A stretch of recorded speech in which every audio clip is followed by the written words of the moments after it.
योगी जी वो तो कहते हैं कि उन्होंने जो सड़क बनवाई उसको जो देख लेगा वो उनकी वाहवाही करेगा। वो कहते हैं उन्होंने भवन बनवाए, उन्होंने फव्वारे लगवाए, उन्होंने तो जयप्रकाश की भवन के ऊपर तरणताल स्विमिंग पूल बनवा दिया। तो यही तो करते रहे लोग। इस प्रदेश का दुर्भाग्य यही है। मैंने आपको कहा ना, 1.5 लाख किलोमीटर की सड़कें गड्ढा युक्त थी। और सही बताऊं मैं आपको, मैं चुनाव के दौरान जब कहीं जाता था तो मुझे गड्ढा युक्त सड़कें दिखती थीं। अगर मुझे रात्रि हो जाता था तो अगर किसी दूसरे स्टेट से हमें यूपी में आना होता था 19 मार्च 2017 के पहले, तो जहां से अंधेरा प्रारंभ होता था समझ लीजिए उत्तर प्रदेश की सीमा शुरू हो गई है।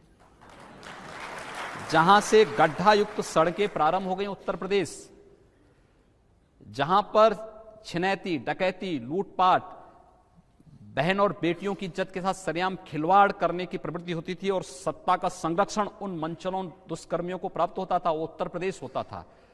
लेकिन हम लोगों ने उस व्यवस्था को बदलने का एक प्रयास किया है। हम लोग उसको बदल रहे हैं। अभी हमारा बजट नहीं आया है, लेकिन बजट आने के पहले प्रदेश की सभी सड़कों को हम गड्ढा मुक्त कर देंगे। अभी बजट नहीं आया है। इनके लिए कौतूहल और आश्चर्य का विषय यह है कि बजट अभी आया नहीं।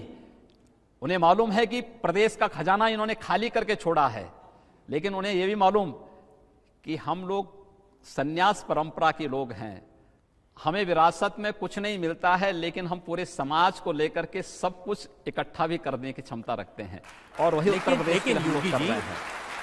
अगर खजाना खाली है तो किसानों के 36,000 करोड़ के कर्ज कैसे माफ कर दिए? कर रहे हैं ना हम लोग। कहां से देंगे? हम दे रहे हैं।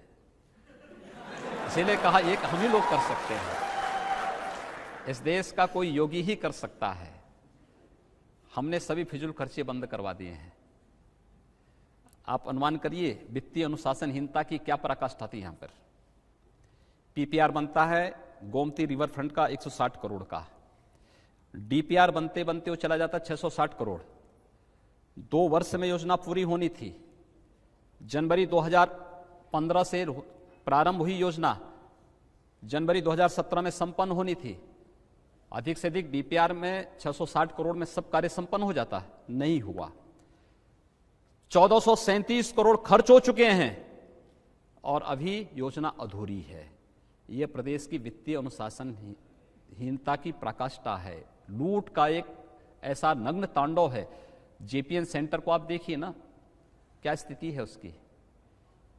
जिस प्रदेश में जनता बुनियादी सुविधाओं के लिए तरस रही है, वहां पर आप कुछ चंद राजनेताओं के लिए मौज मस्ती का एक सेंटर बनाना चाहते हैं।